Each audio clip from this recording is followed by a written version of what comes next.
Hello everyone, कैसे हैं आप सभी लोग। आई होप सभी लोग अच्छे होंगे, पढ़ाई भी अच्छी चल रही होगी। और आज हम लोग जो देख पा रहे हैं स्क्रीन पर नया चैप्टर लेकर के आए हैं। असल में थोड़ी सी प्रॉब्लम आई हुई है, हमने शायद आपको बताया हो कि मोबाइल में थोड़ा प्रॉब्लम आ गई है। तो जो भी डेटा था हमारे मोबाइल में था, मोबाइल आजकल काम नहीं कर रहा है क्योंकि वो थोड़ा पानी में वाटर में गिर गया था। तो इसलिए थोड़ी प्रॉब्लम आ रही है हमको। हमने अभी पिछले वीडियो बनाए तो उसमें भी थोड़ा सा शायद आपको कुछ क्वालिटी में थोड़ा प्रॉब्लम लग रही थी। ठीक है, तो यही वजह है। हम आज जो अपना पावर है या शक्ति है उससे रिलेटेड वीडियो लाने वाले थे, बट वो नहीं ला पाए हैं। तो मैंने कहा चलो तब तक हमारे फ़ोन में प्रॉब्लम है, तब तक है हम कुछ ना कुछ कर रहे हैं। तो इसलिए हम आज गुरुत्वाकर्षण वाला जो चैप्टर है उसको लेकर के आए हैं, क्योंकि इसका डेटा हमारे पास कुछ अवेलेबल था, तो इसलिए मैं इसको ले आया हूँ। जल्दी से प्रॉब्लम को सॉल्व करते हैं जो हमारी फ़ोन वाली है। ठीक है, फिर हम लोग बिल्कुल वहीं से स्टार्ट करेंगे। तब तक के लिए हम ग्रेविटेशन से, यह जो हमारा गुरुत्वाकर्षण वाला चैप्टर है, हम लोग यहाँ से कुछ सॉल्व कर रहे हैं। ठीक है, कुछ क्वेश्चनों को जो कि पिछली साल में आए हुए हैं। चलिए अब बिना किसी देर किए हुए हम लोग जो हैं अपना वीडियो स्टार्ट करते हैं। हमको पढ़ाई बहुत अच्छे से करनी है, 3-4 महीने बिल्कुल जी जान लगा देनी है। चलिए फिलहाल हम लोग इसमें पहला क्वेश्चन दिया है, निम्नलिखित में से गलत कथन को चुनें। तो पहला ऑप्शन है गुरुत्वीय त्वरण द्रव्यमान पर निर्भर नहीं करता है। तो ये बात सही है, द्रव्यमान पर कभी भी इस जी का मान जो गुरुत्वीय त्वरण होता है, जिसको हम ग्रेविटेशनल एक्सेलरेशन भी बोलते हैं, कभी भी वो क्या है, पिंड के रूप, आकृति और द्रव्यमान पर निर्भर नहीं करता है। ठीक है, जी का मान कोई कितनी चीज़ कितनी भारी है, कितनी हैवी है, उसकी आकृति यानी शेप कैसी है, बनावट कैसी है, इस पर जी का मान कभी भी निर्भर नहीं करेगा। ठीक, तो ये बात तो सही है। पहला ऑप्शन गलत कौन सा है वो हमें बताना है, तो हम नीचे चल रहे हैं, देखते हैं। ठीक है, हाँ, अगले ऑप्शन हमारा ऑप्शन नंबर जो बी वाला है, उसमें क्या लिखा है, गुरुत्वीय त्वरण जी ध्रुवों पर अधिकतम होता है। बिल्कुल भाई, ध्रुवों पर कैसा होगा, अधिकतम होगा। तो ये भी बात सही है। अगला क्वेश्चन है गुरुत्व त्वरण जी भूमध्य रेखा पर न्यूनतम होता है। ये भी बात सही है। ठीक है, भूमध्य रेखा जो होती है हमारी अर्थ के बिल्कुल सेंटर से जो लाइन जाती है उसको हम लोग भूमध्य रेखा कहते हैं। ठीक है, और यहाँ पर जी का मान 0 होता है, इसलिए हम कहेंगे न्यूनतम होता है। ठीक है, अगला जो डी वाला ऑप्शन है, यदि लिफ्ट किसी त्वरण से ऊपर की ओर जा रही हो, ऊपर की ओर जा रही है लिफ्ट हमारी, ठीक है, किसी त्वरण से बोल रहा, किसी त्वरण से क्या, फिर तो वो जी से जाएगी ऊपर। ठीक है, किसी त्वरण से ऊपर की ओर जा रही हो तो किसी वस्तु का आभासी भार उसके वास्तविक भार से कम होगा। आभासी भार वास्तविक भार से कम होगा क्या, जब वो ऊपर को जाएगी तो क्या हमें जो भार आभास होगा, जिस जो भार हमें फील होगा, क्या वो उसके असली भार से कम होगा? कभी नहीं। जब ऊपर जाएगी तो हमें जो भार लगता है, भार का जो आभास होता है, रियल भार से ज़्यादा लगेगा। और जब वो नीचे फॉल करेगी तब जो है आभासी भार है, असली भार से कैसा लगेगा, कम रहेगा। ठीक है, कैसा रहेगा, कम रहेगा। तो ये बात गलत हो गई, यानी डी वाला ऑप्शन सही है। इसका शायद ऑप्शन आंसर यहाँ लिखा हुआ है, आप देख सकते हैं। अगला क्वेश्चन हमारा है 626 वाला है, 626 का है। इसमें क्या लिखा है, इसमें लिखा है यदि पृथ्वी पर आपका वजन 38 किलो है तो बुध ग्रह पर इसका वजन कितना होगा। ठीक है, यहाँ पर इसको छापने में कुछ प्रॉब्लम हुई है, किलोग्राम भार लिखा होगा। ठीक है, क्योंकि अगर मास होता है तो वो मास तो चाहे किसी भी ग्रह पर ले जाओ एक जैसा रहता है। ठीक, अगर भार हमारा है तो जो है वो बदल जाएगा। जो बुध होता है उस पर जो हमारा जी की वैल्यू होती है पृथ्वी की वैल्यू का 42% होता है। 38, एक मिनट, हाँ यहाँ लिखा है 38 होता है। कितना होता है? 38 होता है। 38% होता है, इसका आंसर यहाँ पे लिखा हुआ है। तो 38% जब निकालेंगे हम लोग किसका, 38 का ही हम 38% निकालें। 38 जो यहाँ पे दिया है, 38 का 38% अगर हम निकाल लें, 38% यहाँ पर लगाओगे और परसेंट को अगर हम हटा दें तो हम अपान में क्या करना पड़ेगा, 100 करना पड़ेगा। ठीक है, अब इसको अगर हम काटते हैं तो 38 का स्क्वायर कितना होता है? 38 का जो स्क्वायर होता है आपका एक मिनट, 38 का स्क्वायर 38 1444 होता है। कितना होता है? 1444 और 2 जीरो काटोगे, 2 के बाद पॉइंट लगा दोगे, 1444 हो जाएगा। कितना हो जाएगा? 1444, यानी 14 3 वाला जो ऑप्शन है डी वाला, तो ये ऑप्शन आपका सही आ जाएगा। ठीक है, चलिए इसके बाद अगला क्वेश्चन हमारा है 627 है, जिसमें क्या लिखा है? इसमें लिखा हुआ है दिए गए दो कथनों ए और बी में से कौन सा या कौन से सत्य हैं? गुरुत्वाकर्षण बल क्या है? एक ऑप्शन दिया है दो वस्तुओं के द्रव्यमान के गुणन का सीधा अनुपातिक। सीधा अनुपातिक का मतलब डायरेक्टली प्रोपोर्शनल। कौन? जो गुरुत्वाकर्षण बल है। ठीक, पहला ऑप्शन ये मैं अभी समझा रहा हूँ। बी वाला ऑप्शन है दो वस्तुओं के बीच की दूरी के वर्ग से सीधे अनुपातिक। वर्ग से सीधे अनुपातिक, यहाँ पर भी डायरेक्टली प्रोपोर्शनल बोला, तो ये जो बी वाला ऑप्शन है वो गलत है, क्योंकि जो गुरुत्वाकर्षण वाला जो फोर्स होता है वो डायरेक्टली प्रोपोर्शनल होता है द्रव्यमानों के गुणनफल के डायरेक्टली प्रोपोर्शनल, और उनके बीच की दूरी के स्क्वायर के इनवर्सली प्रोपोर्शनल। ठीक है, व्युत्क्रमानुपाती, स्क्वायर के व्युत्क्रमानुपाती होता है। ये हमारा होता है। ये बात सही है कि द्रव्यमानों के गुणनफल की जो दो वस्तुएं हैं, तो पहली का द्रव्यमान हमने m1 मान लिया, दूसरी का m2 मान लिया, तो दोनों के गुणनफल के डायरेक्टली प्रोपोर्शनल और दोनों के बीच की दूरी के वर्ग के व्युत्क्रमानुपाती होता है, इनवर्सली प्रोपोर्शनल होता है। यहाँ पे डायरेक्टली प्रोपोर्शनल लिखा हुआ है। ठीक है, दूरी के वर्ग के सीधे, सीधे मतलब डायरेक्टली, तो ये वाला ऑप्शन गलत है। ए वाला ऑप्शन आपका सही है, केवल ए वाला।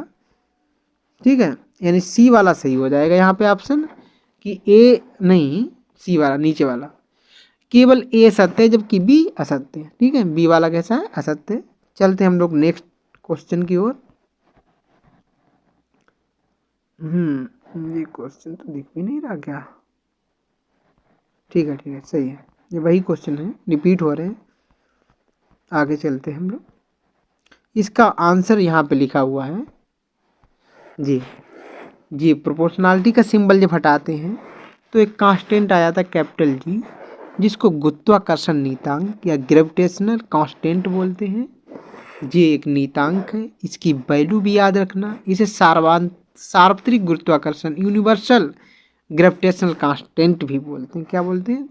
सार्वत्रिक ये लिखा हुआ है सार्वत्रिक गुरुत्वाकर्षण नीतांक या फिर यूनिवर्सल ग्रेविटेशनल कांस्टेंट बोलते हैं। ग्रेविटेशनल कांस्टेंट इसको बोलते हैं। ठीक है, कांस्टेंट, ग्रेविटेशनल कांस्टेंट बोलते हैं। ठीक है, इसकी वैल्यू आप जरूर याद कर लें। इसकी वैल्यू क्या होती है? इसकी वैल्यू 6.67 10⁻⁻11 न्यूटन मीटर स्क्वायर पर किलोग्राम।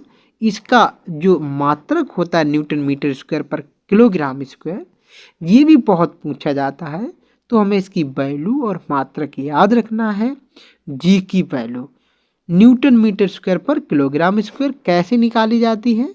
देखिए मैं आपको समझाता हूँ कि इसका जो यूनिट है वो कैसे निकालें। देखो हमारा फार्मूला F इक्वल टू क्या है? जी m1 m2 अपान में आर स्क्वायर। और अगर हम लोग यहाँ से g की वैल्यू निकालें तो g इक्वल टू आ जाएगा f into r square upon में m1 m2। कैसे? जी को यहाँ पर रोक लो, आर को भेजो, आर नीचे से इधर जाएगा तो इंटू कर जाएगा, और ये ऊपर है, अंश में है, डिनोमिनेटर में है, उधर से अंश से भेजोगे तो हर में पहुँच जाएंगे, ऐसा आ जाएगा। अब इसका जी का मात्रक निकालना हो तो एफ का मात्रक न्यूटन लिख दोगे, और आर दूरी है, दूरी का मात्रक मीटर लिख दोगे, स्क्वायर लगा दो, स्क्वायर न्यूटन मीटर स्क्वायर। और m1 m2 क्या है? किलो, मतलब मास है, द्रव्यमान है, तो पहले मास का किलोग्राम, दूसरे मास का किलोग्राम, तो kilogram square, newton metre square पर किलोग्राम स्क्वायर मात्रक हो गया। इसका समझ में आ गया होगा, ठीक है। यही पूछ लिया गया अगले क्वेश्चन में, आरआरबी जेई का है, शिफ्ट थर्ड का क्वेश्चन है, 2019 में पूछा गया कि सार्वत्रिक गुरुत्वाकर्षण नियतांक जी का एसआई मात्रक क्या है। तो अभी हमने देखा कि न्यूटन मीटर स्क्वायर पर किलोग्राम स्क्वायर, पर किलोग्राम स्क्वायर होता है अपान में, तो ऊपर लाते पावर माइनस हो जाती है, तो उसको हम लोग ऐसे भी लिख सकते हैं, ठीक है। जो ये लिखा है ना न्यूटन मीटर स्क्वायर पर किलोग्राम स्क्वायर, उसको ऐसे भी लिखा जाता है, ठीक है। ठीक, बढ़िया बात, सब चीज़ समझ में आ गई होगी। हम लोग चलते हैं अगले क्वेश्चन की ओर। बार बार रिपीट हो रहा है, 1 मिनट। ठीक, देखते हैं हम लोग क्वेश्चन अगला 629 629। निम्न में से कौन सा प्लेनेटरी बॉडीज के लिए केप्टर के नियमों में से एक सही है? प्लेनेटरी बॉडी मतलब हमारी बॉडी, मतलब वस्तु या पिंड कहते हैं हम लोग हिंदी में, ये इंग्लिश का वर्ड है बॉडीज, ठीक है। वस्तुएं भी कह सकते हैं, बॉडीज है ना। प्लेनेटरी मतलब ग्रह, ग्रहों से संबंधित। 1 मिनट। प्लेनेटरी मतलब ग्रह से मतलब है इसका, प्लेनेटरी का मतलब क्या है? ग्रह, ठीक है। प्लेनेटरी का मतलब है ग्रह संबंधी, ठीक है। प्लेनेटरी मतलब ग्रह संबंधी वस्तुएं। 1 मिनट। हाँ, प्लेनेटरी मतलब होता है ग्रह से, और बॉडीज मतलब वस्तुएं या पिंड भी कहते हैं, वस्तुएं, ठीक है। के लिए केपलर के नियमों में से एक सही है। एक ग्रह का ग्रह पथ दो केंद्र बिंदुओं में से एक पर सूर्य के साथ एक अंडाकार होता है। क्या ऑप्शन है? एक ग्रह का ग्रह पथ दो बिंदुओं में से एक पर सूर्य के साथ एक अंडाकार पथ होता है, अंडाकार पथ होता है। दूसरा ऑप्शन है एक ग्रह और सूर्य को जोड़ने वाली एक रेखा खंड समय के बराबर अंतराल के दौरान बाहर बराबर क्षेत्रफल बनाती है, ठीक। अगला ऑप्शन आपका है एक यह कि कक्षीय अवधि का वर्ग उसके ग्रह पथ की अर्ध प्रमुख ध्रुवी के घन के अनुपातिक होता है। और डी वाला ऑप्शन आपका है कक्षीय अवधि ग्रह के द्रव्यमान पर निर्भर होती है।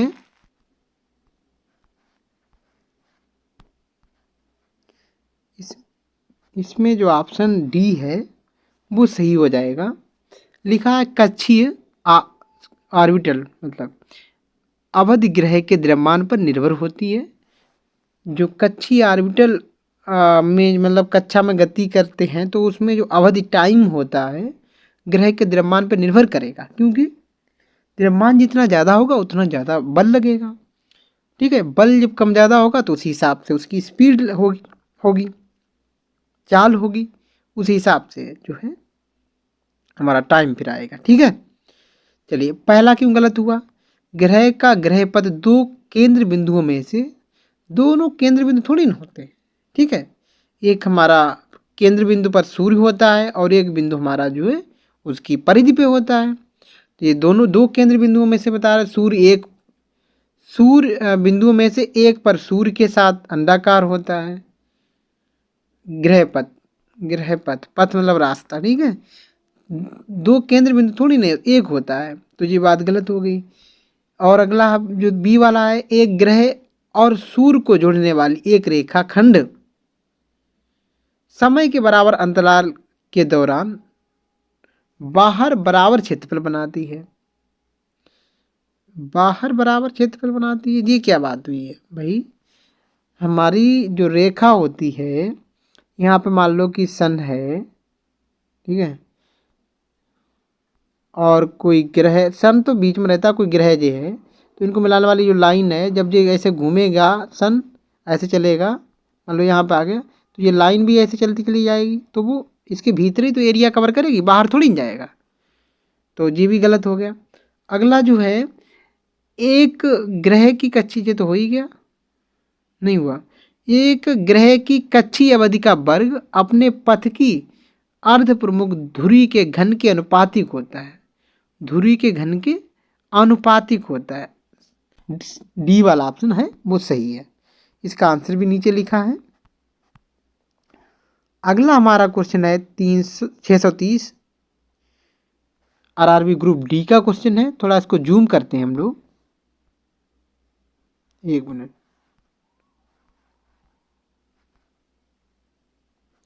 ठीक है, क्या क्वेश्चन है हमारा? क्वेश्चन है, ब्रह्मांड की प्रत्येक वस्तु एक बल के साथ प्रत्येक अन्य वस्तु को आकर्षित करती है, जो होता है। देखो, ब्रह्मांड में जितनी भी वस्तुएं हैं, उन पे सब में एक बल लगता है, ठीक, और उसी बल को हम गुरुत्वाकर्षण बल कहते हैं। ऐसा न्यूटन ने बताया है कि ब्रह्मांड में जितनी वस्तुएं हैं, सब एक दूसरे पे बल लगाती हैं, ठीक। ब्रह्मांड की प्रत्येक वस्तु एक बल के साथ प्रत्येक अन्य वस्तु को आकर्षित करती है। आकर्षित करेगी, जो होता है उनके द्रव्यमान के गुणनफल के आनुपातिक और उनके बीच की दूरी के वर्ग के व्युत्क्रमानुपाती। अनुपातिक इनने फिर जोड़ा यहाँ पर, उनके द्रव्यमान के गुणन के आनुपातिक और उनके बीच की दूरी के वर्ग के व्युत्क्रमानुपाती। दोनों में क्या अंतर है? उनके द्रव्यमान के गुणन के आनुपातिक और उनके बीच की दूरी के वर्ग के व्युत्क्रमानुपाती। इसमें भी लिखा उनके द्रव्यमान के गुणन के अनुपातिक और उनके बीच की दूरी के वर्ग के व्युत्क्रमानुपाती। दोनों तो सेम लग रहे हैं, कुछ अंतर दिख रहा है? चलो नीचे देखते हैं। नीचे क्या लिखा है? नीचे लिखा है कि उनके द्रव्यमान के योग का योग, तो बिल्कुल ही बात खत्म ही कर दो। नीचे वाला ऑप्शन और डी वाला देख लेते हैं। डी वाला ऑप्शन क्या है हमारा? उनके द्रव्यमानों के गुणन के अनुक्रम व्युत्क्रमानुपाती। व्युत्क्रमा होते ही नहीं है, व्युत्क्रमानुपाती। तो फिर इन जी आनुपातिक ही लिख रहे हैं भैया, ये ज़्यादा हिंदी लिख रहे हैं तो थोड़ा सा, चलो कोई बात नहीं है। तो फिर हमारा तो ए बी तो दोनों में सेम ही लग रहा है। क्या अंतर दिख रहा है इसमें? दूरी के वर्ग के, यहाँ पर भी दूरी के वर्ग के। तो फिर अब ए बी में से क्या बताएं? इसमें तो दोनों सेम लग रहे हैं, सेम लिखे ही हुए हैं। तो चाहे ए सही कह लो चाहे बी सही कह लो, देखो इन्होंने आंसर में क्या सही बताया है, देखते हैं हम लोग। ए बी, हाँ ए बी दोनों ही बता दिए, ठीक है। समानुपाती लिखना चाहिए, आनुपातिक लिख दे रहे जी, ये दिक्कत करते हैं, ठीक है। यहाँ देखो समानुपाती लिखा है, ठीक है। हो सकता है कि थोड़ा सा इनको जो है लिखने में प्रॉब्लम आई हो, जो भी हमारे राइटर हैं, ठीक है। हाँ, 631 विकल्पों में से निम्नलिखित तथ्य में से कौन सा गुरुत्वाकर्षण के सार्वभौमिक नियम द्वारा समझाया नहीं जा सकता है? सार्वभौमिक, ठीक है, इसी को यूनिवर्सल बोलते हैं। निम्न विकल्पों में से उल्लिखित तथ्य में से कौन सा गुरुत्वाकर्षण के सार्वभौमिक नियम द्वारा समझाया नहीं जा सकता है? यानी जो न्यूटन का गुरुत्वाकर्षण नियम है, उसके बेस पर कौन सी चीज़ को नहीं समझाया जा सकता है? तो ऑप्शन पहला है, वह बल जो हमें धरती से बांधे रखता है। समझाया जा सकता है बिल्कुल। ग्रहों के चारों ओर सूर्य की गति, समझाई जा सकती है। पृथ्वी के चारों ओर चंद्रमा की गति आपको और समझाई जा सकती है। चंद्रमा और सूर्य के कारण ज्वार भाटा, चंद्रमा और सूर्य के कारण ज्वार भाटा। ज्वार भाटा को हम कहीं ना कहीं होता वो भी ग्रेविटेशन से ही है।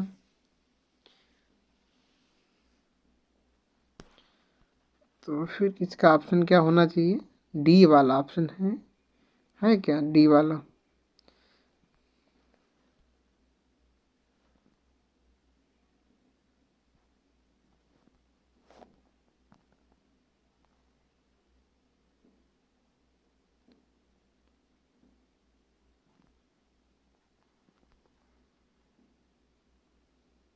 एक मिनट। तो यहाँ पर ये बी वाला ऑप्शन देखिएगा, चंद्रमा और सूर्य के कारण ज्वार भाटा, वो तो खैर लगता है। बी वाला देखिए क्या है, ग्रहों के चारों ओर सूर्य की गति। पहली बात तो ये है कि क्या सूर्य ग्रहों के चारों ओर गति करता है, आप कमेंट में बताना, ठीक है। तो ये बात ही गलत लिखी हुई है, तो यही फिर ऑप्शन हमारा सही है। इसका आंसर भी नीचे लिखा है, देख लेंगे आप। 32 नंबर का देखते हैं। 32 नंबर का जो क्वेश्चन है, ग्रुप डी में पूछा हुआ क्वेश्चन है। क्या क्वेश्चन है? क्वेश्चन ये है कि निम्न में से एक कमजोर बल है, गति बल, गुरुत्वाकर्षण बल, द्रव्यमान। ये द्रव्यमान कोई बल होता है? कैसा क्या लिखा हुआ है? लघु रेंज बल, कमजोर बल, गति बल क्या होता है, द्रव्यमान क्या होता है? अब ऐसे तो ऑप्शन नहीं दिए हैं इसमें,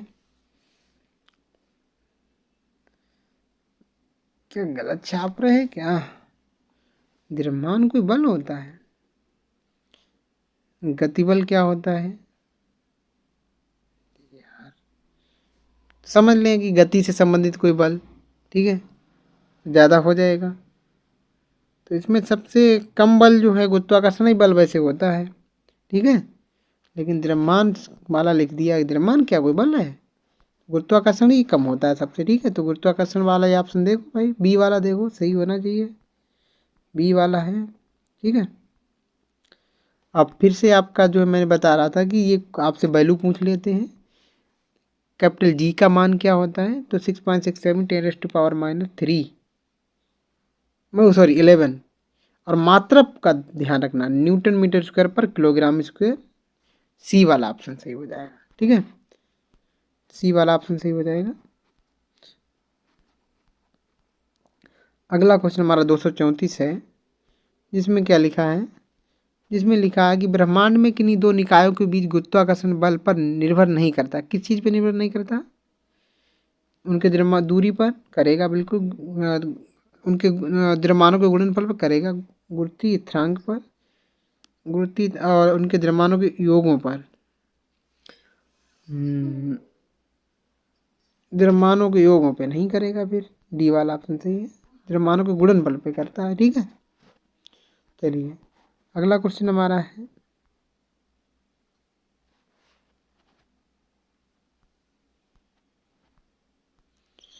क्या कह रहा है क्वेश्चन? दो वस्तुओं के बीच की दूरी को यदि 2 गुना कर दिया जाए तो उनके बीच बल पर क्या प्रभाव पड़ेगा? देखो, बीच की दूरी को अगर 2 गुना कर दें, जबकि दूरी कहाँ आती है? नीचे आती है, m1 m2 अपान में होता है r², F=2, ठीक है। कैपिटल जी भी लगा रहता है इसके आगे, अपान में r² आता है। इसको 2 गुना कर दो तो 2 का स्क्वायर 4 हो जाएगा। 2 का स्क्वायर क्या हो जाएगा? 2 का स्क्वायर हो जाएगा 4, तो वो चौथियाई रह जाएगा बल। कैसा रह जाएगा? नीचे 4 होगा ना, तो इसलिए चौथियाई रह जाएगा, बल चौथियाई रह जाएगा। देखो क्या लिखा है, गुरुत्वीय बल 4 के गुणन में बल बढ़ेगा नहीं, गुरुत्वीय बल 2 के गुणन में बढ़ेगा नहीं, गुरुत्वीय बल 2 के गुणन में कम होगा, गुरुत्वीय बल 4 के गुणन में कम हो जाएगा। कैसा हो जाएगा? 4 के गुणन में कम हो जाएगा। डी वाला ऑप्शन आपका सही हो जाएगा, ठीक है। चलिए, तो हम लोग आज के वीडियो में इतना ही रखते हैं। चलो एक क्वेश्चन ये और कर लेते हैं, 636 वाला। क्या लिखा है? लिखा है कि ब्रह्मांड में प्रत्येक वस्तु एक अन्य वस्तु को एक बल के साथ आकर्षित करती है, मतलब खींचती है, जो डैश के वर्ग के विपरीत अनुपातिक है, दूरी के, उनकी मध्य दूरी के वर्ग के व्युत्क्रमानुपाती, ठीक है, व्युत्क्रमानुपाती। तो ये हमारे आज के क्वेश्चन थे। कैसे लगे, कैसा वीडियो लगा, कमेंट में बताएं। हम लोग जो है फिर अपना जो है ऐसी वीडियो लेकर के आते हैं, और जो समस्याएं आ रही हैं उनको जल्दी से दूर करेंगे, और अपना जो है फिर वहाँ से कंटिन्यू करेंगे। जब तक दिक्कत आएगी तब तक हम लोग, ये अभी हमारे पास गुरुत्वाकर्षण के जो हैं क्वेश्चन अवेलेबल हैं, तो तब तक हम इनको पढ़ रहे हैं, ठीक है। मिलते हैं तब तक नेक्स्ट वीडियो में, तब तक के लिए बाय।